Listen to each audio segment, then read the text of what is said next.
And welcome, Hoosier fans, to this week's edition of Assembly Call Radio, where each week we discuss the most important IU basketball stories from the past 7 days.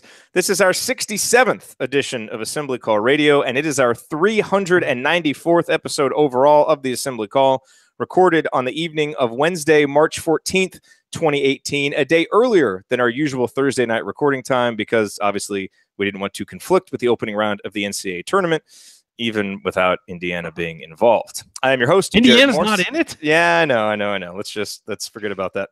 I'm your host, Jerod Morris. Let's begin this week how we begin every episode of the Assembly Call, and that is with our Hoosier Proud banner moment. And my podcast on the Brink co-host, Alex Bozich, may cringe a little bit at me saying this, but I'm going to pick Romeo Langford announcing that he will delay his college announcement to April as this week's banner moment. And look, part of the reason it's the choice is because there just aren't many other options during a week when Indiana missed not just the NCAA tournament, but also the NIT tournament. But it's also the choice because I do think that it might suggest something small and subtle but still important about Romeo's current thought process, which is this.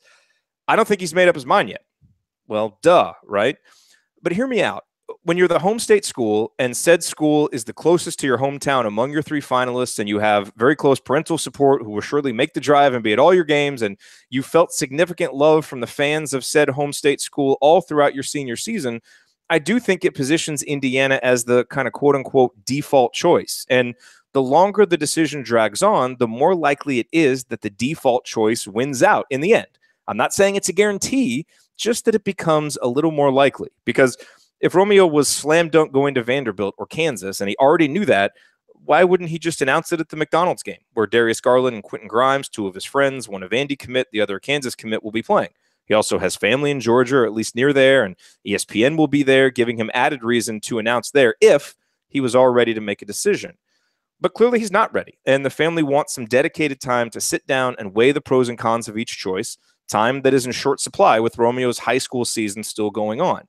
And anyone would know this if you simply listen to what Tim Langford has actually said, rather than doing what most of us are doing, which is trying to read between the lines and guess beyond what we actually know to be true. So this delay in the timeline, combined with what Tim Langford has already said about their plans to make at least one more visit to Bloomington to speak with Archie Miller, strongly suggests that at a minimum, Indiana still has as good of a shot as any of Romeo's three finalists to be the choice. And quite frankly, given Romeo's talent and what his commitment would signal about the program that Archie Miller is building in Bloomington, that's about as good as it gets during this otherwise putrid first couple of weeks in March for the IU basketball program in terms of something suggesting that a sixth banner may be anywhere even remotely on the horizon. All right, now let me introduce my esteemed co-host for this week's show. Andy Bottoms will be joining us for segment 2 and beyond. So we will celebrate yet another outstanding season of bracketology predictions from him then. He's just going to be a little bit late. But right now, to my right, we have a man who might actually be coming around a bit on John Calipari because the two clearly share a disdain for Coach K and Duke. He is a columnist for The Big Lead, and in that role, he recently broke out some of his classic rants as part of his NCAA tournament coverage, naming Purdue Pete one of the 10 worst mascots in the NCAA tournament, in fact, the worst mascot in the NCAA tournament. And then, after UCLA's loss in the first 4, penning a gem titled Steve Alford is a terrible basketball coach and UCLA deserves better. It included this line, anyone can recruit at UCLA. It takes a special kind of awfulness to fail with that kind of talent. Well then. He is Ryan Phillips. Ryan, other than Purdue Pete and Steve Alford's coaching ability, what else do you feel like ranting about from the past week in the world of college basketball? I can't believe you didn't quote my Purdue Pete segment. There was some good stuff in there too. He said, "Here, let me just do it." It's like, yeesh, I can't even look at this thing. Its hard exterior, waxy face, lifeless expression, and dead eyes remind me of, well, everyone has ever gone to Purdue. But so I think that's true. I don't even think that was like me ranting on Purdue. I think that was just a fact. But yeah, the Steve Alford thing, I mean, he's a terrible head coach. We talked about this last year. And I think that all Indiana fans should be rejoicing that Indiana did not hire him. And by the way, after I wrote that, I have more UCLA fan friends now on Twitter than I've ever had in my life. So they all love me, apparently. They all agree with you, I'm guessing? Completely. Anyway, no, I think I want to piggyback on what you were saying sort of about Romeo, and that I think that you're right. And this is typical of all recruitments, is that the longer things play out, the harder the decision is, the more likely the outcome is the obvious outcome. You see this in football as well. Kids stay home a lot when they make their recruitment last a long time, just because it's the default. It's what you know. Clearly, he hasn't found, a comfort zone somewhere. And what's the most comfortable thing if you haven't found a comfort zone? That's to stay home. And I realize that, Bloomington is not New Albany. It's a drive, but it's, a different level of drive to Vanderbilt or Lawrence, Kansas, and so I think there's something to what you said about the longer it lasts, the more likely they are to stay home. And I think that's a fair assumption. And look, this weekend, I know it's going to be hard to get tickets, guys, but that Warren Central versus New Albany game is going to be phenomenal. If you can get a chance to go down and see it, do it. A buddy of mine is a teacher at Warren Central, and he said the staff and faculty line to get tickets was around the block at Warren Central alone. Wow. So it's going to be an incredible atmosphere, an incredible high school game. And I don't think we've seen this kind of excitement for a high school player in Indiana in quite some time. And some are throwing around the name Damon Bailey is the last time that an entire state got excited for a player like this. And I think that's a fair comparison. I mean, there may have been guys in between, but that's the biggest one I can think of. And it seems like every day there's a new story on Romeo in Indiana somewhere. And it's been really kind of amazing. And I've covered games in that Seymour gym when I worked at the Republic in Columbus, and I've never seen it that full before, except for one time, and that was Jordan Hull's senior year at Bloomington South, where they were undefeated, and I don't remember, they were ranked in like the top 5 in the country or something like that. That was a great Bloomington South team that went on to win a state title. But that game, it was packed for a standing room only, but to have it packed like that 3 weeks in a row, the 3rd largest high school gym in the world, that's pretty amazing. And, it's really a great thing for the state. It's a great thing for basketball in the state. It's bringing a lot of attention to it. So I think that's awesome. Regardless of where he ends up going, he's a good kid. He has had an amazing career, and I think we're all rooting for him. Hopefully he makes of course, the right decision and comes to Bloomington. But, he's certainly a kid who's earned a lot of admiration for the way he's handled himself this year. So obviously we're all looking forward to where he's going to decide to play. But at the same time, he's been great for the state of Indiana. All right, well, here's what we are going to discuss this week. We've got one topic that will carry us all the way through. We are going to discuss what absolutely must happen for Indiana to make the NCAA tournament next season, because this is 2 years in a row without the NCAA tournament, and I can't take any more of this. You can't take any more of this. So what absolutely has to happen between now and next year's tournament for the Hoosiers to be in the tournament? I've come up with 10 items that I think are musts, and then Ryan and Andy can tell me where I'm right and wrong, as can you, both in the live chat if you're here viewing the show live, or obviously on Twitter anytime you listen. We'd love to get your feedback. And if we have any time at the end, we will hit up a few questions that we got for Q&A. All of that coming here on this edition of Assembly Call Radio. Before we get to that, I want to issue a massive, massive thank you. Just appreciation from the bottom of all of our hearts. I know I speak on behalf of Andy and Ryan when I say this, but I mentioned our donation drive last week that we did. We typically do one before the season and then in the off season to help us kind of cover all of our costs for the off season and all that stuff. And we set a goal of $5,000. We started last Wednesday. It was slated to go all the way through Friday, March 16th. And we hit our goal a couple days ago. The goal was $5,000, and we're currently sitting at $6,281.86, which means, Ryan, that we'll have a little bit extra to, put in our pockets and, take a special lady out to dinner, whatever you want to do with it, which is kind of nice, And we have that because our audience is awesome, and you guys are so generous and so supportive, and you make what we do meaningful. And so I just want to say thank you. And by the way, we even had 4 more donations come in just today. So, I mean, even after we hit our goal, people still just want to help. And so we love you for it. Thank you all so very much, because it really does mean a lot to us. Yeah, I will say, Jerod, you mentioned we'll have a little extra money. I'm not sure about that, given the recent hotel price spike in Bloomington. I'm not sure. We need to save up for next year's we may need to just bank that all. But yeah, no, everybody, thank you so much for the donations. We have the greatest audience in the world, and you guys all, even those who didn't have a chance to donate or anything, you guys are awesome. You show up every week, you download the show, you spread word of mouth. If you didn't have a chance to donate, here's what you do. Tell one person about the show. Get them into the show. Because the more people who listen to the show, the more downloads we get, the easier it is for us to sell to advertisers, all that stuff, kind of giving you a little behind the scenes look at what it's like. But the more people that get into the show, the better the content we can bring you, the better the more things we can do with this show, the better equipment, all of that stuff. So yeah, just tell people about the show. If you like the show, you listen to the show, you're here every week. Tell a friend about it. Anybody who wants more Indiana basketball information, tell them to come join us. Tell them to listen to one show. If they don't like it, well, clearly they're crazy. But get them involved. Get other people. We want to grow this community and continue to grow it as we have.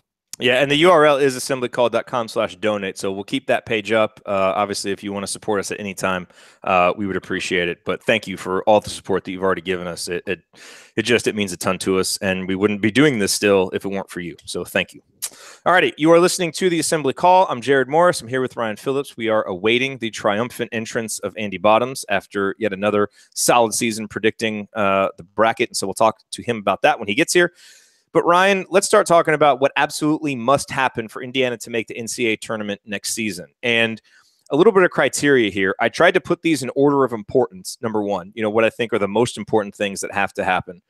And the way that I looked at it is, if any of these 10 things do not happen, I really think Indiana is going to be behind the 8 ball in terms of making the NCAAs, to the point where it becomes increasingly less likely. And while I think that should be the expectation for next year, it's not a slam dunk. A lot of things are going to have to go right between now and then for it to happen. And I think that's really what kind of this exercise highlighted for me.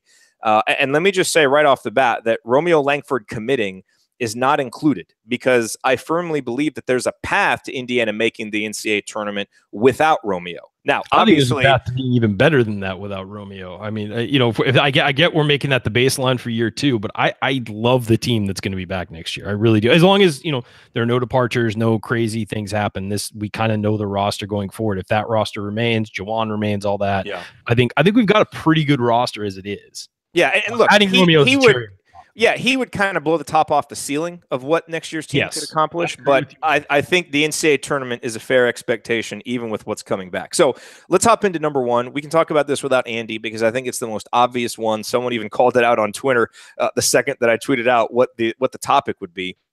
But I think the number one thing that has to happen is Indiana has got to get consistent competency from the lead ball handler position. Call it a point guard, call it the lead ball handler, whatever you want.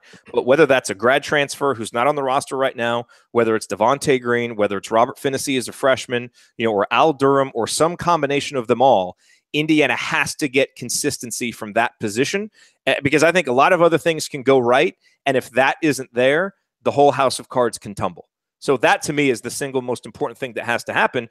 And the scary part is, there's no kind of proven producer of that yet, and we might be relying on a freshman to give it to us. And so that's where you kind of pause as you look toward next season. But I don't see anything else more important than that. Do you?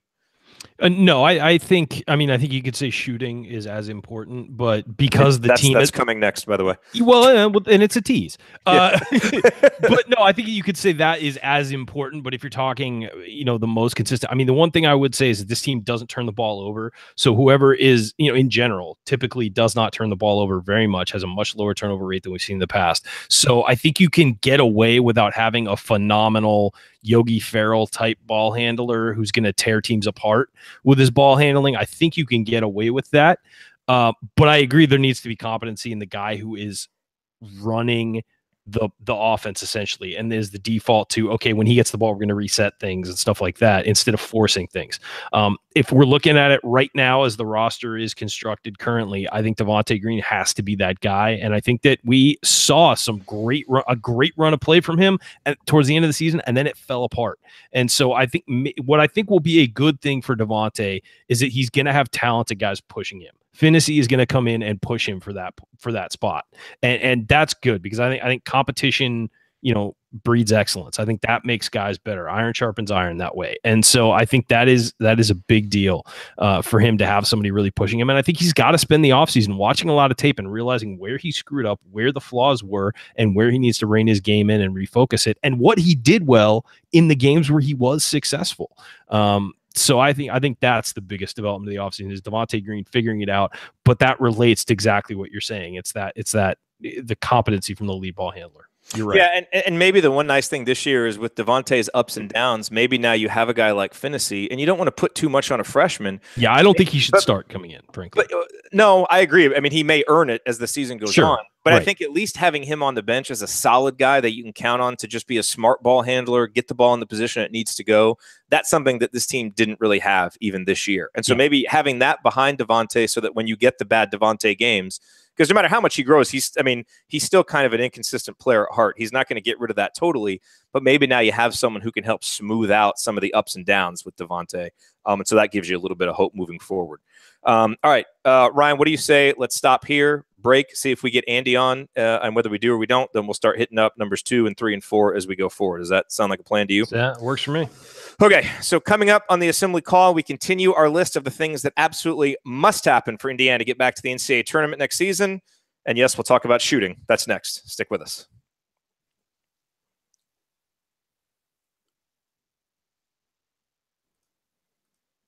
Perfect. All right, that was 16:11. That was longer than I thought it was. For the first segment. Didn't feel that long. Well, we tried to do a lot. Yeah. Okay, so Andy's not here yet, so let's give it a couple minutes. Hello to everybody on YouTube. By the way, so I had someone ask me, someone left a comment about, with YouTube, like why, there's all this, the between segment stuff and on the YouTube, just so you know, if you're watching on YouTube and maybe you're new to our YouTube channel, when we do these Assembly Call radio recordings, we have a radio show that plays in Indiana on Fridays and Saturdays. It's on CBS Sports 1430 in Indianapolis, and then the Big X 1450 in the Jeffersonville area. And so on typically Thursday nights, we're doing this one on Wednesday nights, but we record that radio show. Like what we're doing right now is we're recording that. And so we just decided to broadcast it live on YouTube so we'd have another way to interact with everybody. So the between segment stuff, this obviously doesn't go on the radio show. We don't put it in the podcast. So if you want the tight edited version, you can listen to the podcast anywhere. And if you like, kind of being here, hanging out, seeing our between segment banter, where we typically get into kind of some random topics and sometimes get into some maybe stuff that we wouldn't say on the air, but we want to meander a little bit, not necessarily with rumors, but just with, again, stuff that we don't feel comfortable putting on the radio airways. We feel comfortable talking about here on YouTube. We get into that stuff some. So that's kind of different. And so FYI, like that expectation. The reason we have these breaks is for the radio show to put in breaks. Because they're ads. Yeah. Has to have breaks for ads. So that's why we have the breaks. Yeah. And someone else said, why don't you guys have a production meeting before the show? And the simple fact is, like, we have an email thread that we do, but I was literally in the room with my daughter putting her to bed up until like a minute and a half before we went live. So I have work I have work until 5 out here, and then I have to exercise because I'm stuck in my house all day because I work from home. There is Andy Bottom. So I legitimately usually am logging on. Because my gym is like 15 minutes away. I got to do or 10 minutes away. I got to do a 45-minute workout, and then so I'm usually logging on about 5 seconds before we go on air. So yeah, so that's why we do plan stuff. They look at the run sheet beforehand, but that's why we use these segments sometimes to just game plan a little bit what we're doing. And I know that's not everybody's cup of tea, but I just wanted to give you the alternative would be not broadcasting it live, or taking a lot of time to edit it afterwards. We don't really have that time, and frankly, a lot of people have told us they like watching the YouTube videos as they are and getting some of the behind the scenes stuff. So plus, occasionally you get a little assembly call after dark. Assembly call after dark. Mr. Bottoms, Hey, what's going on? You are alive. I am alive. I had to participate in the By the way- practice, so it's by the even way, more guys- surprising that I'm alive. By the way, guys, a part of the donation drive money is going to get Andy out of the bunker he is stuck in Kandahar. We're really working with the State Department on that to rescue him from that bunker. So we got to get you some lighting. Anything you can donate. Anything you can donate would be great. You would be really surprised if I could sit here and count how many of the overhead lights in here are just out and need to be replaced. I think that would probably do wonders. And the lights behind you might make you brighter too. There's like half of those. There's like half of those that are out too. Yeah. Serious question: are there more lights out in your basement or teams that you missed in your bracket? Definitely more lights. That's a good sign. What was your score, Andy? That's a good definitely sign. more lights out. I think I had like 354. I want to say. When does the final ranking come out? I think it was. I don't know if he's made it official yet. It was unofficial yesterday, but I don't know. Who won? It was like a 4-way tie. I would have been in a tie for what essentially would have been second place if I had done the last minute swap to put Arizona State in, which I nearly pulled the trigger on, but did not do. Who'd you miss on? I missed on Syracuse and Arizona State. And then who did you have in? Jokes that are playing now. Don't feel bad about missing on Syracuse. You were right. History will smile upon you. Yeah. St. Mary. I had St. Mary's and USC in. Yeah, that sounds like pretty much everybody. Those are the two everybody pretty much missed on it. Yeah, that was really. I mean, it was down to this. Some people had Oklahoma State, but I just wasn't going to bank on the. I just couldn't bank on the historically bad RPI to get in, even though on some level, I thought they deserved it. But I'm not. You know, you guys know I'm a big USC football fan, but I'm not really a USC basketball fan. I was a USC football fan because I was friends with some of the players when I went there, and so I stuck with it. But so I don't follow USC basketball that closely, all that stuff. But my God, this seems like there's absolutely no reason they shouldn't be in. Well, I get the no big wins thing, but yeah, I think that was Arizona State in over them with how awful they were. I get they had 2 big wins, but they didn't do anything else.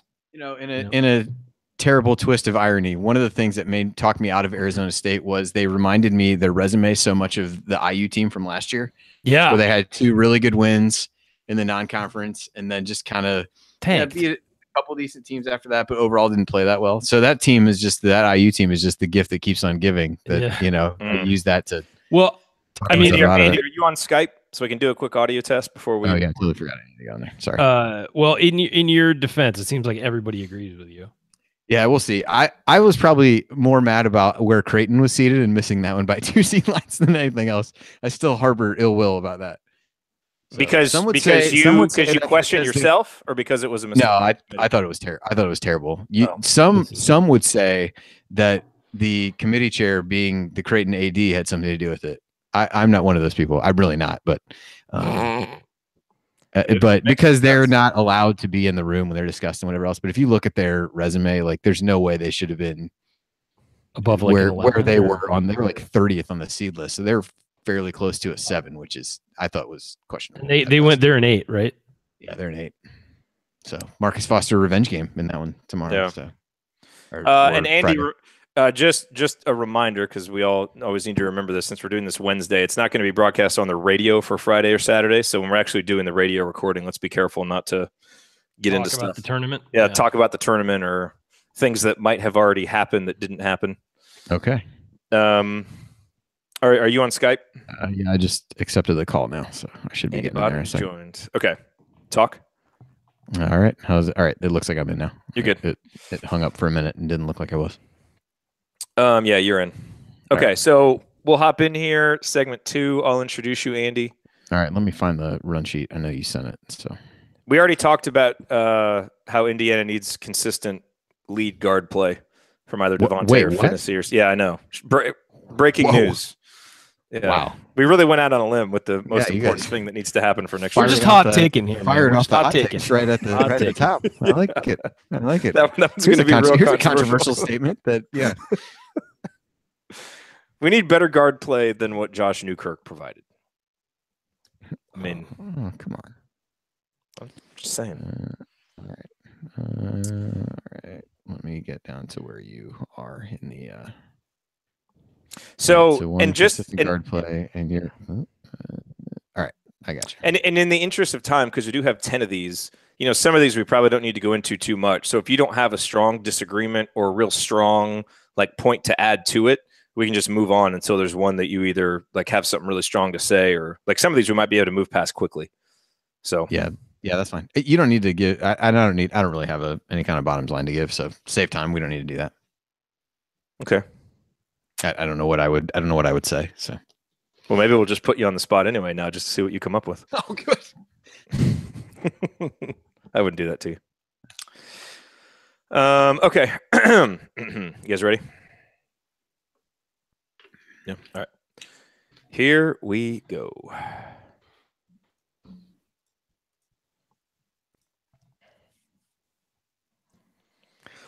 You are listening to the Assembly Call. I'm Jerod Morris. I'm here with Ryan Phillips, and Andy Bottoms has joined us. Don't forget, if you ever have to miss all or part of an episode of Assembly Call Radio, there are two great ways to catch up. You can subscribe to our podcast wherever you listen to podcasts. Just search for Assembly Call. Or you can join our live Thursday night broadcast or watch the video replays by subscribing to our YouTube channel at youtube.com/Assembly Call. So yes, now to my left, the man can finally exhale after another whirlwind final week of bracketology is over. Once again, he was awesome, turning in one of the most accurate brackets, one of his most accurate brackets ever, and I think maintaining his spot in the top 10 among all bracketologists worldwide, although I guess we have to wait for the final rankings. But he is Andy Bottoms. Andy, welcome to the show, man. We missed you for the first segment, and we missed, just being able to reach out and contact you regularly over the last week or so. Because my family probably echoes the same same thought. So that's it's nice to be back to normal on a normal sleep schedule. So I don't know. There are 2 nights that I've slept better in the last month than the last couple without having anything to do. So that's been that part's been good. So yeah, we'll see. I think the rankings are supposed to update tomorrow. So based on my amateur calculations, I think I'll be maybe 11th, depending on how much things are correct. So did you get beat by high schoolers again? Not too bad. Absolutely. Every year it's like the Masters. It's a tradition unlike any other. They are. Yeah. Maybe you need to hire some of those guys as interns. I really might. I'm not sure my budget can handle it. I might just go back to high school and then try it that way. That might be a better way to get join Delphi bracketology. That would be good. Yeah. He let a new teacher join this year, so I don't see why I should be any different. I agree. All right, Andy, we are running down the 10 things that absolutely must happen for IU to make the NCAA tournament next season. You will not be shocked to hear that number 1, which we did last segment, was consistent competency from the lead guard spot. Do you have any objection? Well, that is, I mean, I hadn't even considered that one, but when I hear you say it out loud, it makes sense. Shocking. Really going out on a limb there with our first one. I know. Okay, so let's move on past that one. So at first, I want to do 2 and 3 at the same time because at first what I have for number 3, I had second, but I kind of did a last minute shift before we went on air here because I didn't want to overlook something that I think is still pretty obvious and still pretty important. But I think the number 2 thing that has to happen, and this is even more important, I think, than shooters emerging, which we'll talk about next. But I think the defensive improvement that we saw this season has to continue into next season, even while working in a bunch of freshmen, meaning that 65th, which is what Indiana finished in adjusted defensive efficiency this year, I think that needs to be the floor for our team next year. And obviously that it gets improved upon by the end of the season. But I think more than anything else, that has to stay because that's what Indiana kind of hung their hats on this year. And we know that the offense let them down. But now, if you kind of seesaw and now the shooting gets better and the point guard plays better and all that, but the defense suffers, it's going to be that whack-a-mole thing again. So I think it's really important that the defensive gains we saw this year stick, and now you can start building on top of those. And I think it's important enough that it's the next most important thing. I can't think of anything that's more important. Andy, I'll give you first crack at this if you agree or disagree. I do, and I think it's an interesting one because what everybody talked about coming into it was this is going to take some time to kind of build up and pass this down and really install the pack line defense. And so you started to see that by the end of the season really be more successful. And now all of a sudden you're losing a bunch of guys who were key parts of being able to get that to work. And and Rob Johnson and Freddie McSwain played a ton of minutes, and Newkirk played a lot of minutes. So this is kind of the maybe not the ultimate test, but certainly a test of Can the guys that are going to be back from the roster who learned it and got so much better defensively over the course of the season, can they instill that to the other guys where that ramp up time to be able to be effective in playing that defense isn't as great as it was this year? Ryan, what do you, and obviously a big part of that, Ryan, will be a guy you talked about last segment, Devontae Green, doing his part to replace what Robert Johnson, brought on the defensive end that Indiana's going to have to replace in terms of a backcourt defender. Yeah, I mean, I expect the defense to stay better. I don't think this is. I mean, I agree that it's something that must happen, but it's not at the top of my list of concerns. I think that that's something that'll continue to get better because that's what Archie Miller hangs his hat on. I mean, that is his thing, and the fact that he was able to turn this unit from a fairly bad defensive unit into at times very good defensive unit this season. Of course, some of the games at the end of the season sort of lowered that adjusted deficiency rating. But I think that he was able to turn them into a pretty decent defensive unit. I think that's a big deal moving forward. What I will say is that because we use the pack line, I don't think it's going to be as important to have a single stopper like a Rob Johnson in the future. I think it's going to be because there's so much help that as long as everybody is good, you won't have to have that one elite defender making, having to shut down the opponent's best player. I think that you'll be able to use multiple guys and multiple looks to stop dribble penetration and force teams to shoot. So I think that, it is incumbent on the team to find somebody who can, work one-on-one against the top player, but I don't think it's as important as it would have been coming into this season. I think that the way they're going to play team defense will certainly help with that. It's a good point. So the number 3 thing that I think has to happen, pretty sure that you guys are all going to agree with this, is that 2 reliable outside shooters have to emerge. And I say this besides Juwan Morgan. So, if his 3-point shooting improves and he becomes a more reliable guy out there, I think that's great.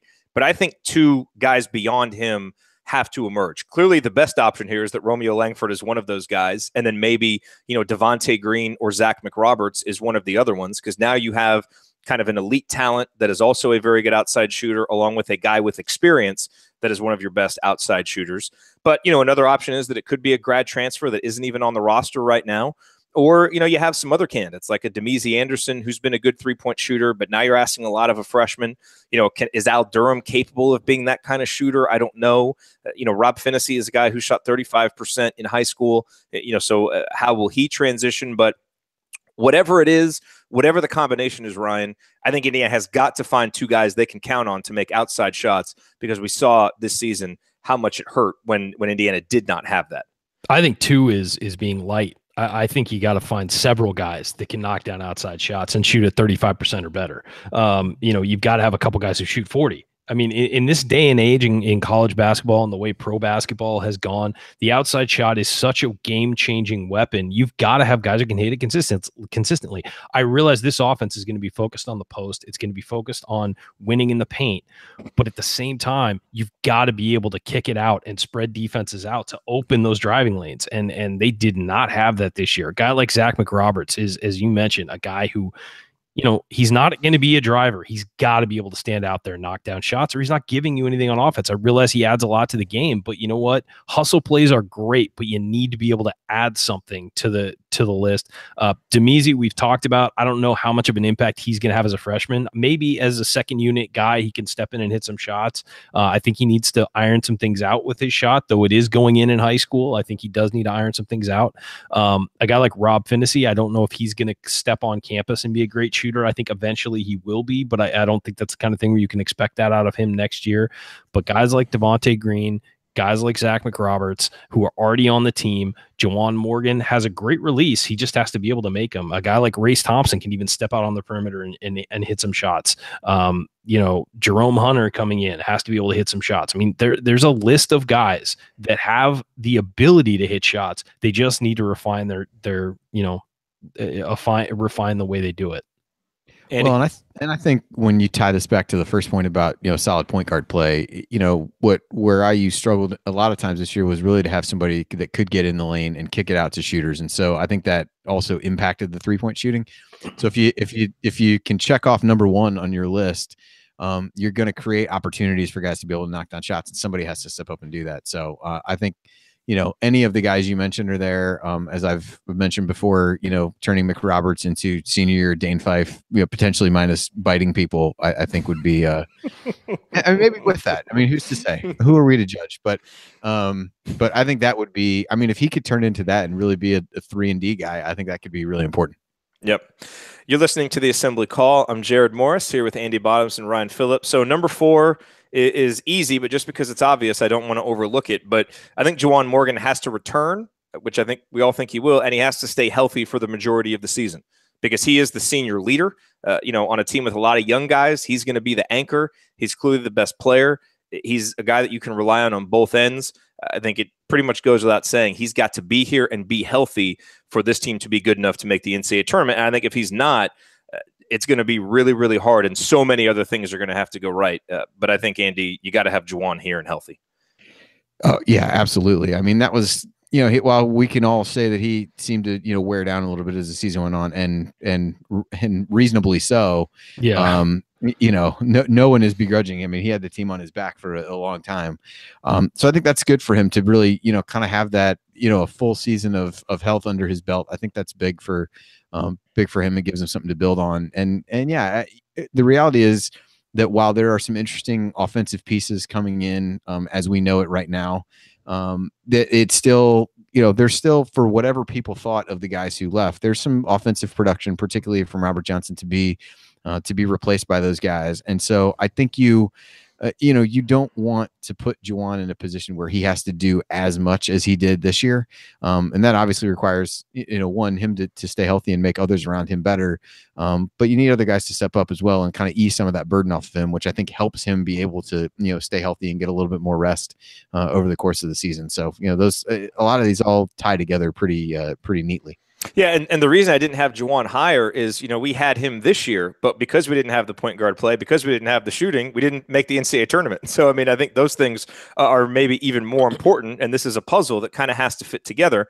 And Ryan, for the next piece of the puzzle, I want you to talk about this one. Let me just say something about Juwan real quick before we move on. The thing that I think is really important for Juwan is having a fully healthy offseason too. It feels like he's been recovering from an injury every offseason, and it's the offseason is a chance to get better as an individual. And so, being healthy this offseason is going to be huge for him, and not being recovering from some kind of injury or obviously he deserves some time off, because if you begrudge him getting tired at the end of the year, you try to carry 12 guys and the expectations of an entire fan base on your back for 6 weeks and see how that goes. Yeah. All right. So number 5, Ryan, is I think Justin Smith is a huge piece for next year. And I think he's got to increase his minutes to about 25 to 28 per game, because he still played, even though he played more at the end of the season, he still played, far less than half the minutes overall for the season. And while doing so, while playing more minutes, I think he's got to become a more solid defender. He's got to be a better defensive rebounder. He rebounded 14%. He had a defensive rebounding percentage of 14% last year. I think that's got to go up to help compensate for the loss of guys like Freddie McSwain and Robert Johnson.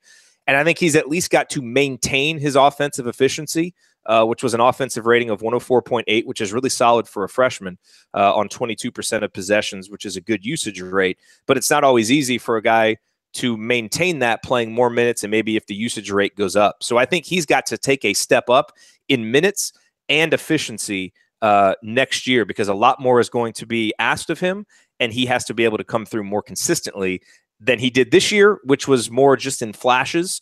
And a lot of times that's what freshmen do. But as a sophomore, he's going to have much more responsibility. Yeah, and I think he will, and I think he'll continue to get better. He's a guy I think we all really like and like his potential. There's 2 things I think he needs to really work on in the offseason. One, every dunk does not have to be a poster, and every, sometimes you just got to finish. And I think that sometimes he got caught up in trying to get the crowd on his side with a big dunk and had some misses on easy things that maybe if you just turn it into a layup, it's a lot easier to get something in.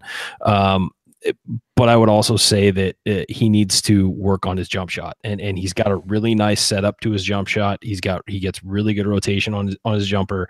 The release is fine, but he needs to get more consistent with it, because that makes him so much more of a weapon. So along with that, ball handling, of course, so he can maybe step out on the floor, use that shot as a weapon, and then use his ball handling with guys close out hard and get to the rim and score that way.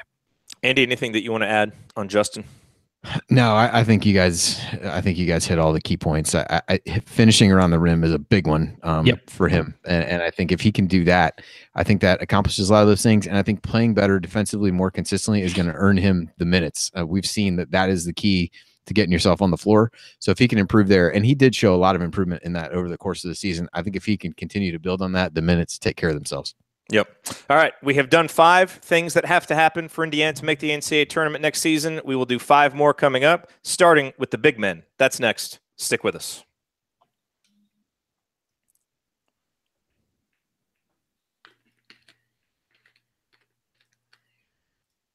All right. That was 1440. Hold on 1 second. I'm going to turn some lights on. We are rolling along here. So we've got 19 minutes and 11 seconds for these last 2 segments. So we'll hit number 6 to start out next one. Okay, so we'll talk about the big men. Free throw shooting is going to be number 7 will be easy. We can roll right through that. Number 10 will be interesting, and then hopefully we have some time at the end because maybe there's some that you guys have that I left out, and we can hit those. How much time do we have left? 19 minutes. Okay. So we can kind of roll through. Maybe we can get. Hopefully we can get through all of these in this segment. Okay. We'll roll through some of them quickly. Yeah, I mean, you can leave me out on like 1 or 2 and leave Andy out on 1 or 2, and that way. Yeah. And if I leave you out and you want to hop in, just do what Ryan did and is so adept at doing and just barge in.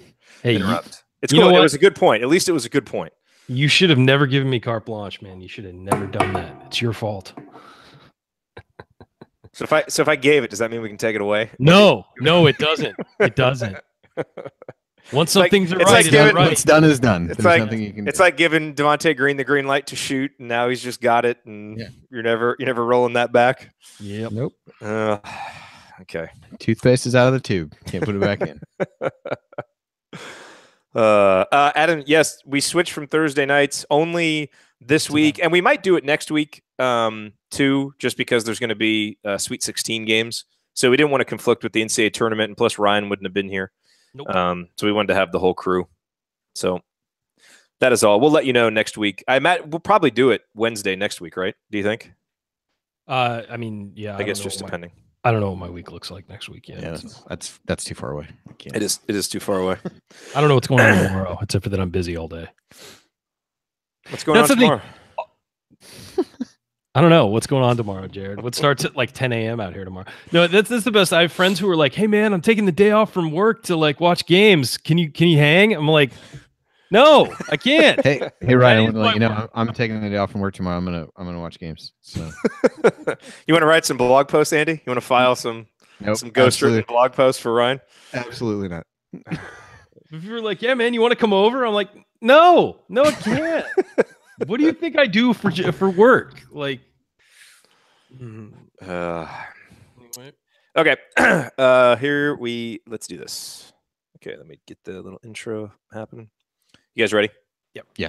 Okay, here we go.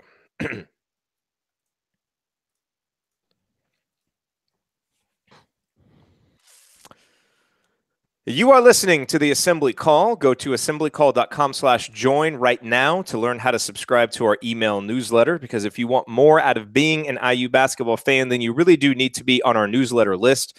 All throughout the offseason, you will get our weekly 6-Banner Sunday news roundups, and then once the season starts again, you will get our post-game analysis emails that only go out to our email subscribers. It's all free. It'll make you a smarter IU basketball fan, and the URL is assemblycall.com/join. I'm Jerod Morris here with my co-hosts Andy Bottoms and Ryan Phillips, and we are breaking down the 10 things that absolutely must happen for IU to make the NCAA tournament. A quick recap if you are just joining us. Number 1 is they've got to get consistent competency out of the lead guard position. Number 2 is that the defensive improvement must continue into next season. Number 3 is 2 reliable outside shooters have to emerge, if not more. Number 4, Juwan Morgan has to return and stay healthy for the majority of the season. And number 5 is Justin Smith has to increase his minutes and his efficiency as more is counted on him. So, guys, let's roll through the final 5, and we'll start with the big men. And this was kind of a hard one for me to figure out exactly how to phrase it. But what I settled on is this. I think at least one reliable big man option has to emerge who can, at a minimum, at least remove pressure from Juwan by defending the post competently and rebounding. Now, ideally, it'll be 2, but I think you've got to have at least one from Duran, who's coming off an injury, Race Thompson, who's a redshirt, but we haven't seen play, Jake Forrester, who's a true freshman, and Clifton Moore, who, it seems unlikely based on the short stints that we saw him play, especially the part about defending the interior and rebounding. But you've got to be able to replace what Freddie provided and ideally add a little bit more offense than what he did. But again, to help take some pressure off of Juwan and to make that interior defense better. Ryan, am I undershooting it saying that just one has to emerge? Does it need to be even more than that? I mean, you want more because of foul trouble in the Big Ten. I think you've got to have a couple guys. But if it's one at a minimum, would the rest of the roster be good enough to support an NCAA tournament team? I guess that's sure. where I settled on. Sure. But you're right. I think that Deron Davis, Race Thompson, both should be expected to play next year and play significant minutes and do some things in the post. Assuming Deron is healthy. Obviously, we don't know what that situation is. We don't know how long it's going to take for him to come back. But then I think you need to get either, as you say, Clifton Moore or Jake Forrester need to provide you something in the post. And look, I think that one thing that's getting forgotten is you're also losing Colin Hartman, who can play down there. And now Colin, obviously, up and down season, did not remain healthy. But you went into the year thinking that, hey, if things just go terribly in the post one game, you can throw Colin Hartman down there, you can throw Zach McRoberts down there, and hope that they can at least hold their own along with Freddie McSwain. That didn't happen often, but you need to have those options available to you, and you need those practice bodies as well. You need guys in practice to help you get better. So I think all of those guys need to at least contribute to some degree, because that's an area of the roster that is not very deep. Yep. As we stand right now before those guys are on campus. Andy, you want to add anything to this one? I think Forrester is the one who's really interesting. Duran, obviously we have injury questions. We don't know. If you think about a guy who, if you think about what McSwain really brought to the table, I think Forrester on some level seems like the guy most similar to that based on, scouting reports and things like that I've read. And maybe Race Thompson could be that way, but I think Forrester becomes the interesting one just because he's got a little bit more size in terms of height and, could be kind of a rim protector, weak side rebounder, things like that could be really important. If you told me he ends up playing the most minutes of all the freshmen, I would not be shocked. I mean, I think I would be. I just think he fills such a need, and what he does, bring activity, bring energy. I mean, he's got a lot of development, but it's going to be interesting to see if he can find a role. But I'm optimistic about what he can bring, even as a freshman. Okay, moving on to number 7. This one doesn't even really require much discussion. The free throw shooting, which was 65.7% this year, abysmal, has to at least improve to the national average. And this season, that was 71.4%. I assume there will be no objections there, but that is just an absolute has to happen. There's no question about it. This roster won't be good enough to carry that poor of a free throw shooting a team to the NCAA tournament. No roster would be good enough to carry that poor of a free throw shooting team to anything above, maybe a first round in the NCAA tournament. You just have to be able to make your free throws. Fouling is such a huge part of the game now. You need to be able to make your free throws, and it's the easiest thing in the world to train on. All you do, stand in a gym and work on it. That's it. So it's inexcusable to be below the national average. Fair enough. Number 8, Indiana's guards must collectively replace Robert Johnson's defensive rebounding. I think what we're losing with Robert offensively is easy to identify, but I think what we're losing from a defensive rebounding perspective off of a team that wasn't very good at rebounding, and now you're taking away Freddie McSwain and you're taking away Robert Johnson, we have to have a guard step up, and Robert Johnson last year had a defensive rebounding percentage of 14.7%, which was outstanding. And he really turned it on after that Wisconsin game when Archie Miller challenged his guys. Well, Devontae Green was 8.6%. Al Durham was 10.9%. You have a guy like Robert Finney, who's, going to be a little bit undersized, but he did average 6 in high school. So he's at least shown he can do it. And maybe Zach McRoberts can be a part of this too, if he can improve on his rate of 11.5%. But I think rebounding is going to be an issue for this team. Especially, we'll have to see what happens with the big men. So I think the guards have to rebound, and Robert Johnson, Andy, is going to be the guy whose production they really have to replace. Yeah, and I would piggyback on that a little bit and just say his defense in general. He was a guy who was routinely tasked with guarding the opposing team's best perimeter players. So who steps into that role in addition to the defensive rebounding piece?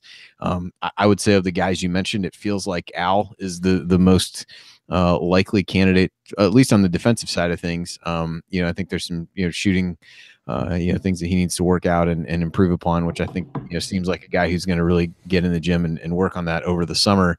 But I think he's a guy who can be the guy defensively, and I think would be a good rebounder. And ultimately, while Finney might be able to do that, I think there's a certain part of you that would want an off guard to be the one grabbing the actual rebound and then kicking it out to your point guard. I don't know that you want your point guard grabbing it off the board and then trying to turn and go up the floor.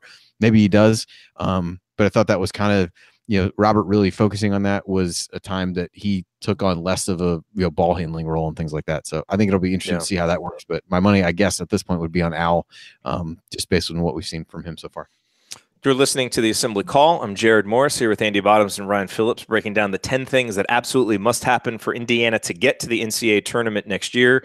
Number 9, and Ryan, you kind of touched on this when we talked about the shooting, but I think that Jerome Hunter and or Demezy Anderson have to be ready as freshmen to provide some scoring punch off the bench. And I think that can either be, one guy consistently who's ready to do that, or both kind of on a rotating basis, which I think is probably more likely from freshmen. But I think this is still going to be an offensively challenged team. Now if Romeo comes, that changes a little bit.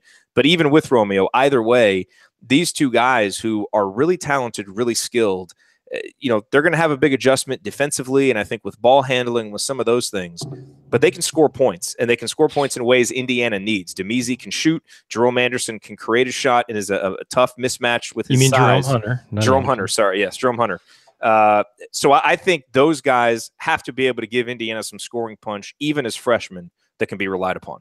Yeah, no, I'm expecting Jerome Hunter to give him scoring punch. I really love the way he plays, and I think he's going to be an instant offense guy off the bench. Demezy, I'm less sold on. I mean, I think eventually he'll be fine, but I don't know about as a freshman how much he's going to contribute.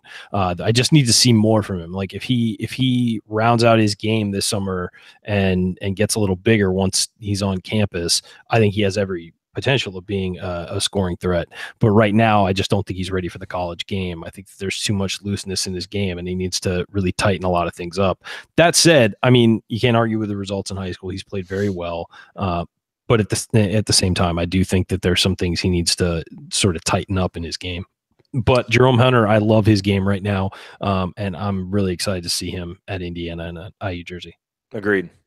All right, Andy, let me throw this one to you, number 10. And this is actually, it has nothing to do with the team, but it has to do with the schedule. Because you start looking at Indiana's non-conference schedule next year, Butler, they're typically good, but they're losing Keelan Martin, who's such an important part of their team. Louisville, who the heck knows what's going to be going on with Louisville next year. And then you've got Indiana's ACC Big Ten Challenge opponent. I think those three, or at least one of those three, has to be good enough to count as a solid win opportunity. And then Indiana needs to get that win to anchor its non-conference resume. And it'll be interesting to see who they get in the ACC Big Ten Challenge, because they were 6th this year. And sometimes they match them up, kind of in order of rankings. But a lot of times Indiana ends up getting kind of bumped up because it's a marquee name, to go with a Duke or North Carolina. I wouldn't be surprised if we hosted Virginia. I could see that too. So, but most importantly, is they've got to have some opportunities to get big wins in the non-conference, and then they've got to get them. This year, obviously, beating Notre Dame was big, but it didn't end up carrying the heft later in the season that it looked like it might because of the season Notre Dame had. And sometimes it's not always easy to predict these things, but you start looking at just the non-conference games that we know about right now, and they don't look as good as they might have at one time. And there's a long time for the schedule to get worked out and all of that. But just based on what we know right now, Indiana needs to have some opportunities for solid wins there, and then they're going to have to get them. Yeah, I think it's interesting. There's been a lot of debate around strength of schedule and, gaming the RPI, all those kinds of things. I think Syracuse might be as good an example as any, as a team that nobody really going into the final day. I shouldn't say nobody. Very few people had getting in. And one of the things they had going for them was a 14th ranked strength of schedule in the non-conference. But if you really look down the list of who they played, there wasn't anything great on there. I mean, they had wins over Buffalo, who turned out to be really good and won the MAC regular season and tournament. They beat Toledo, who was the second best team in the MAC. They beat Maryland in the Big Ten ACC. I think that was their Big Ten ACC opponent, who didn't turn out to be as good as people thought, but was still a top 75 RPI team. And then if you look at the bottom end, they only played 2 teams outside of the top 200 out of league. So Pitt was in there. But they played Texas Southern, they played Cornell. Those are the only 2 teams, and neither of those is outside of the top 250. So I think you can get by a little bit without a marquee win, but you got to match that up with really not scheduling the worst of the worst, which we're all too familiar with some of the schedules we've seen in the past. I think the overall makeup of the schedule is really important, and I think this year was a little bit hard to put together because you didn't really know what you had, and I think tried to rearrange some things. I would look for that to improve and maybe not get to the level of what I just described, where you've only got 2 teams outside of the top 200. But if you move more in that direction, you can see by just looking a few days ago how that was a key factor in Syracuse getting in, who didn't really have a ton of great ACC wins, but they could, hang their hat on that strength of schedule and a few decent wins outside of the conference. All right, so those are our 10 things that have to happen for Indiana to make the NCAA tournament next year. Let us know what you think. Send us a tweet at Assembly Call. Let us know what we missed, what we didn't have high enough or had too high, anything. We would love to get your thoughts on it. And we're going to have a few minutes for our final segment. So Andy, Ryan, I would love to get some thoughts from you on maybe what I left out or any other quibbles that you have. And if you don't have any of those, we have some questions that we can do. So all of that is coming up on the Assembly Call. Stick with us, and we will close up another week talking about IU basketball.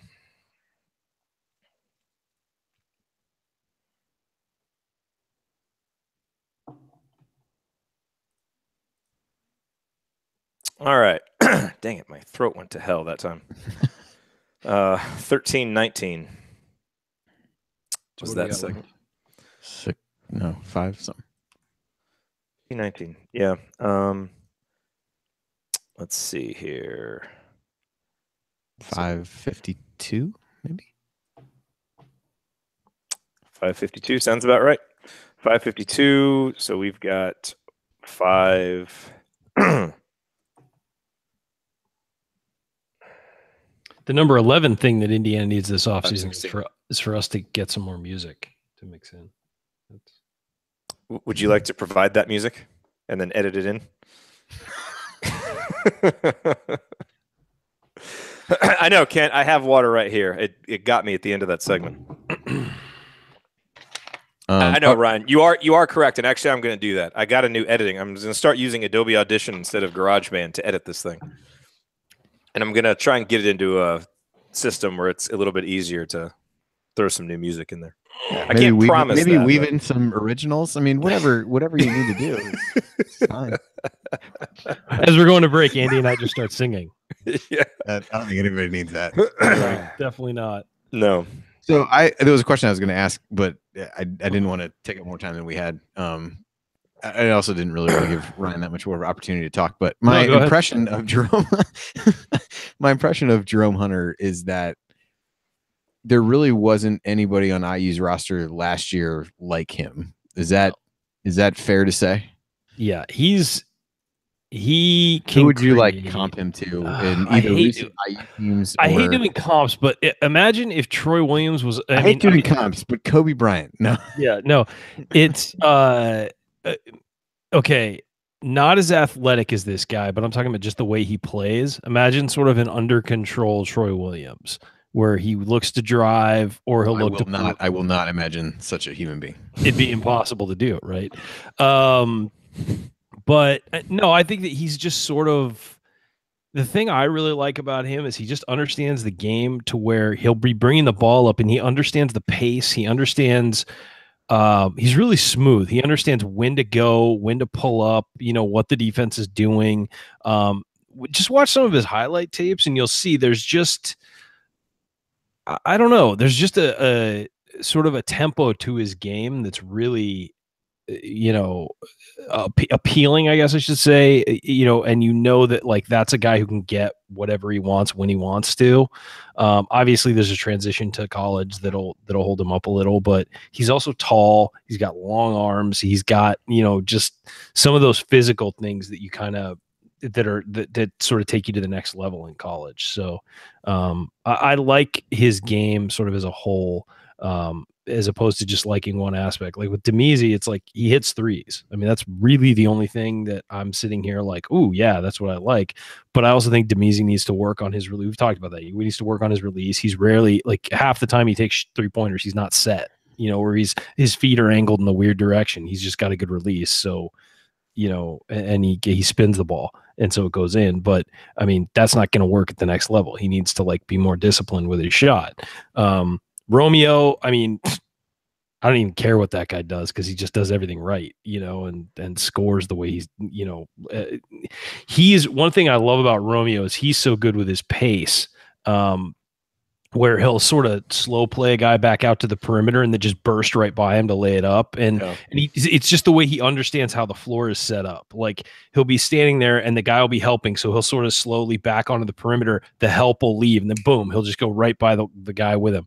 Or if the guy's expecting that and backs off, he'll just hit a 3 over him. I mean, it's just, so many guys just play one-on-one basketball, and the thing that takes Romeo to another level is he understands the floor and he understands defenses and he understands what they're doing to try and stop him, and he's also not afraid to pass, and that's what I think takes him to that next level as a player is that he doesn't have to score for himself. He can get other guys involved. The problem is just it's so hard to stop him that he just keeps scoring. I mean, I don't know. Do we know how far off of Damon Bailey's record he is now? He's almost to 3,000. I mean, he's not going to get it unless. No, I know. But I mean, he has a good chance to finish number 2. Who's 3? Deshaun Thomas. I think. That's right. Deshaun Thomas. That's right. Yeah. Yeah. I had forgotten whether he was like 2 or 3. All right. So do you guys have any additions that you? I think we should go to questions. I think we should just say I think we covered pretty much everything. Yeah, I don't know that I have anything. Only thing I would bring up is potentially like guard depth having to emerge. Well, that is okay. Let's mention that real quick because that is an important. Just because that was, I mean, that was kind of that became a problem this year, and with what they lost, it feels like it could, depending on what happens right now. There's not a ton of it either. Okay, all right. We got 5:16, so I'll keep you updated in the chat. Yeah, we don't need to do too much time on that. But if you want to go to whatever, I didn't look at the questions yet, but yeah, we'll hit that. We'll hit that real quick. Okay. All right. Yeah, just go with you two. Here we go. Okay.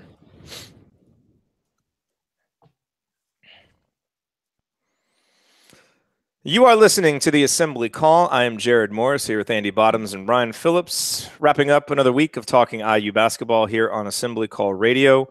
So, guys, we spent this episode talking about the 10 things that absolutely must happen for Indiana to make the NCAA tournament next year, because I can't take another one of these marches without Indiana in the tournament. I hate looking at those brackets and not seeing Indiana in there.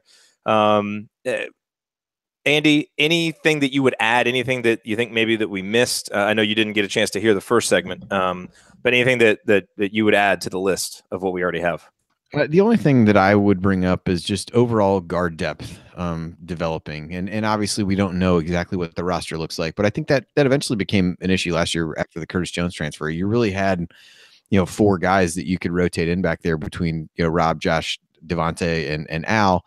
And I think at times with the roster, there weren't a lot of wing players. It was just kind of a weird, it set up some weird rotations, and you didn't have a lot of places to turn if things weren't going well. And so now you lose Rob and Josh, and you bring in Finney, who I think is going to play a role right out of the gate. But you're putting a lot of pressure at that point on either freshmen or Al and Devontae to really take a big step. And I think while they're certainly capable of that, to have a good feeling of the depth behind those guys is going to be really important in my eyes. Well, and this kind of leads us into the first question that I want to hit here. And this question comes to us from Jeff.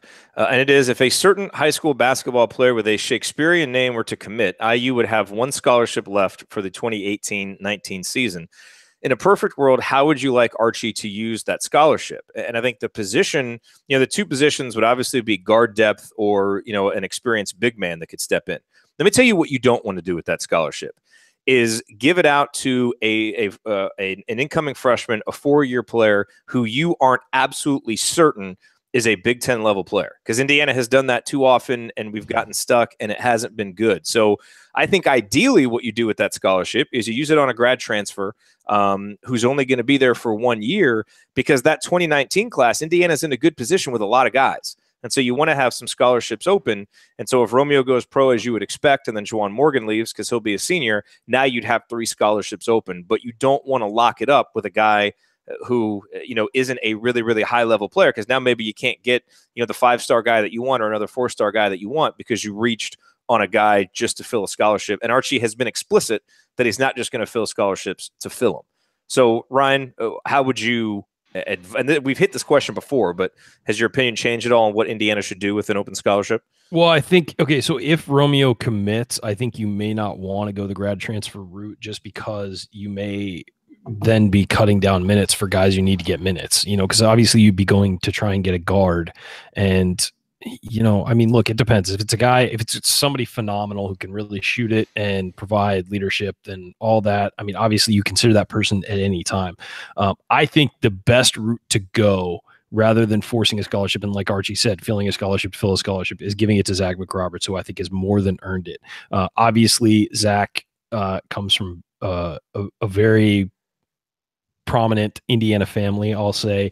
So I don't know if he needs the scholarship financially, but it's also he may, I don't know, but it's one of those things where I think that out of the respect for the way the guy is played, if there's one open scholarship, I think that's who you give it to. Now, look, again, that barring some crazy grad transfer who can knock down shots and will clearly make the team better and isn't sort of he'll fill out some depth.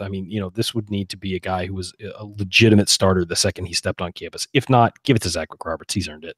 Yeah, and he'll be graduating too. So exactly, it's a 1 year. It's essentially like giving it to a grad transfer. I agree with that. If the scholarship's there and you don't have, I would love to see him get one. I think he's earned it. All right, let's hit this last one really quick, Andy, and I'll go to you. And this is from Bone Spur the Clown, which is just a great Twitter name. So we had to ask the question just because that's his name, which is great. But he says, during the ups of the up and down season, when IU was rolling, it seemed to me like Archie Miller was less tolerant of turnovers, bad shot selection, and lackadaisical play, pulling players more quickly. And he says it would be silly to suggest that he lost the team, and he's not suggesting that. But do you think it was just kind of a lack of manpower, a lack of options, that at times it felt like maybe he was a little more tolerant of turnovers or lackadaisical play? Was it just because he was kind of exasperated or just didn't have many options to turn to last season? Well, it's kind of interesting. I think he says less tolerant and pulled players more quickly. I think the hard part was, some of the depth things that we talked about, a lot of those things were guard driven. So turnovers and some of the shot selection were driven by IU's guards. And I think at times, it ties back well into that depth. It's like, well, where else are you going to go? At some point, we got on after a handful of games and we're like, well, certain people didn't play well, but it's like, I don't know what you would have done differently, because who would you put in? So I think it was a little bit of that. I'm sure there was some frustration on his part, but I think it was just the nature of the roster to some extent.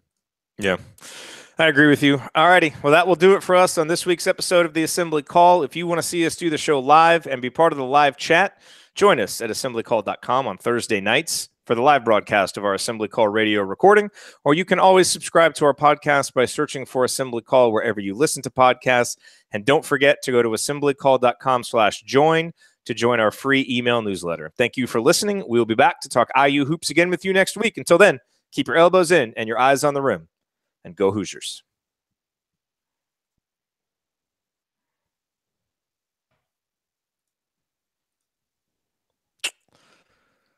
Beautiful. I have a good, I knew we didn't have time, but I have a good story related to pulling players who aren't doing what you're asking them to do from earlier this week. Does it involve girls basketball? It sure does.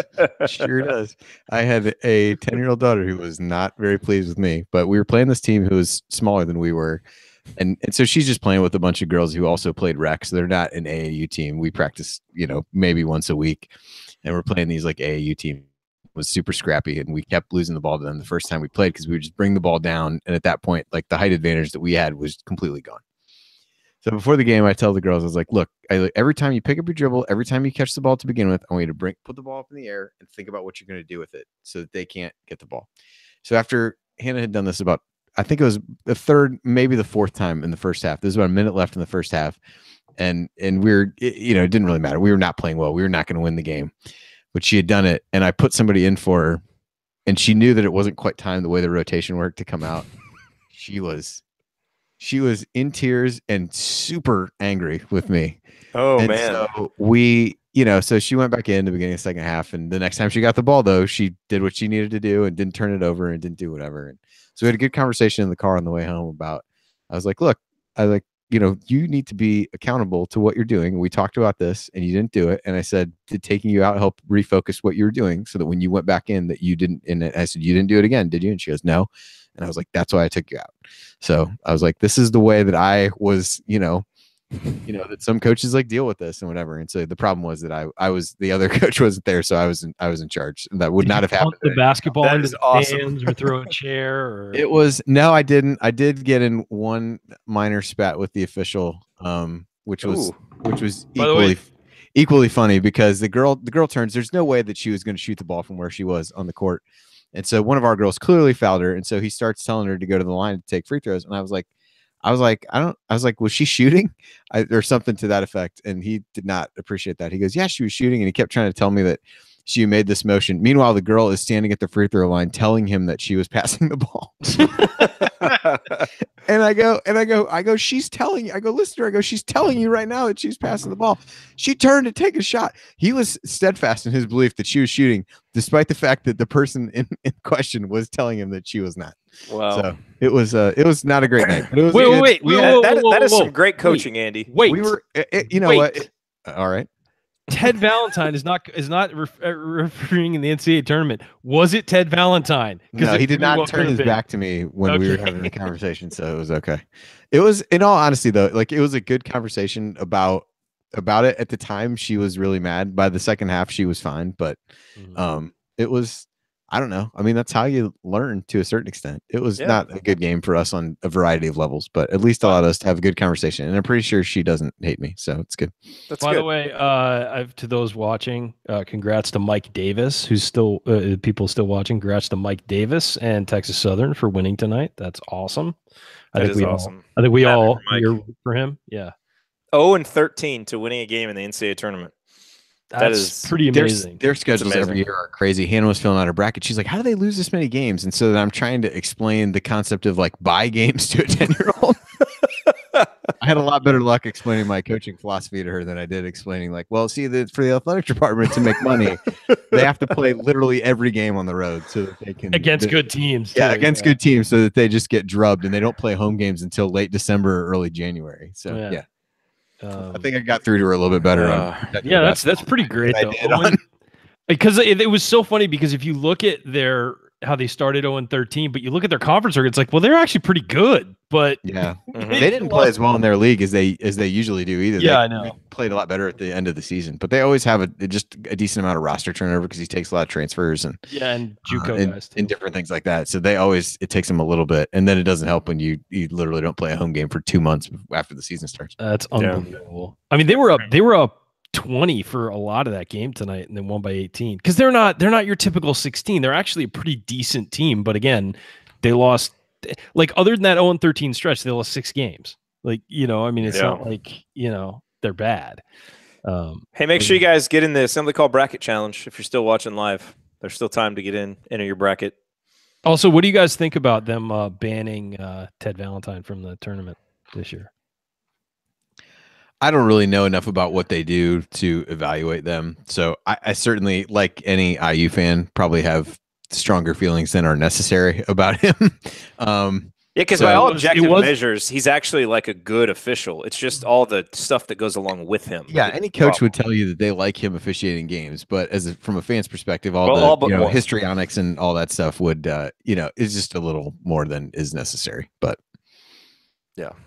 There's plenty of other guys who I would also deem as terrible officials who I'm sure I'll see working games over the next couple of days. So yes, that is absolutely true. But you gotta, just like picking the field, you can nitpick every team, but you gotta have enough teams to make 68, and you gotta have enough referees to ref the game. So that is true. Somebody's bound to get in who you think sucks. You guys want to reveal your Final Fours real quick before we hop off here? I don't know that I really even quite finished mine. I did that podcast with the Hoosier Sound guys last night, and that was really the first time I had gotten far enough into a bracket to really do anything. So I mean, I would offer up what I think it'll be. I haven't gone through in a detailed manner yet. I still haven't filled mine out completely, but I'll throw what it is right now. Let me pull up my bracket. I had Virginia winning it all until the injury announcement, and then I just the I problem can't with do them it. is if they get behind at all, they're screwed. They're so good, but in a tournament setting, you have to be able to come from behind because things are gonna get screwed up. These are teams you're not that prepared for, And so that's my worry about them is that they'll get behind, and plus if they run into Arizona, DeAndre Ayton can't be stopped right now. He cannot be stopped right now. Yeah, I think mine would be Arizona, Michigan, Villanova, and Duke. Man, I had Arizona the first time I You went have through. Duke over Michigan State, huh?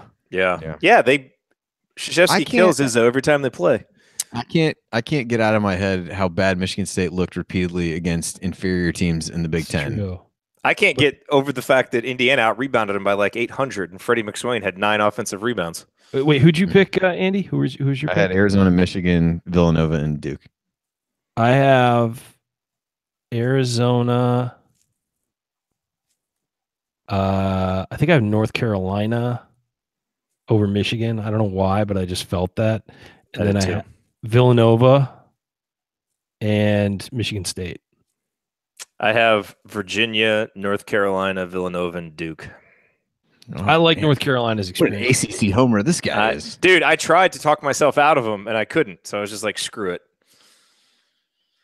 Yeah. Screw it. Got to do it. Duke is like the only team in the top 10 in offensive efficiency and defensive efficiency, and that's usually the formula for going far in the tournament. Yep. It sucks. Yep. Yeah, but Grayson Allen's also ready for a meltdown. Krzyzewski's going to work the officials, and that's what he does, man. Look, the two most talented teams in the country are still Duke and Michigan State. They're still the two most talented teams in the country, and they're playing in the Sweet 16. So nice bracketing. Yeah, so dumb. Nice bracketing. And like Kentucky and Arizona are two of the hottest teams, and they're going to wind up playing. It looks like. Yeah. So, but dude, Arizona right now is on fire. And Ayton is. They also haven't beaten anybody good though. They haven't. That's true. Top. No, I'm with you, but they're just you can tell by the way they're playing. It's like and Ayton is unstoppable. He is absolutely unstoppable. He's the best like college big man I've seen in years. But the thing with them is they're an inconsistent defensive team, and they've also got worries me. They've also got this us against the world thing going since Sean Miller had his whole thing happen. Yeah. Since that happened, the only game they lost was on the road in overtime against Oregon, and that was the game that Miller didn't coach. Yeah. Other than that, they won every game. Now, when I did a first quick run through, I had them in it, but then I talked myself out of it because of the defense. Yeah. But alas, it'll all be blown to smithereens starting tomorrow. So yep, absolutely. It all sounds good now, and then when Creighton's in the Final Four, no, I will not. All right, gentlemen. Good show tonight. Great talking with you all. Thank you, everybody, for being here. We'll let you know when next week's show will be. My guess is probably Wednesday, just so we can avoid going up against the Sweet 16 games. But I don't know. If Purdue's in the Sweet 16, then maybe we'll – since, they're going to lose, we'll just do the show anyway. There you go. Actually, how far do you have the Big Ten teams going? I don't even know. I haven't even done mine all the way yet. I mean, I'd have Michigan State losing to Duke. That Purdue Texas Tech game I think would be interesting. I was tempted to pick Texas Tech, but I don't know that I've really done that yet. And Ohio State, maybe they win their first game. I don't see them getting past Gonzaga. I agree. So I agree. All right, fellas. Later, guys. All righty. Have fun watching games tomorrow. All right, we'll do. See y'all. All right. Talk to you next week.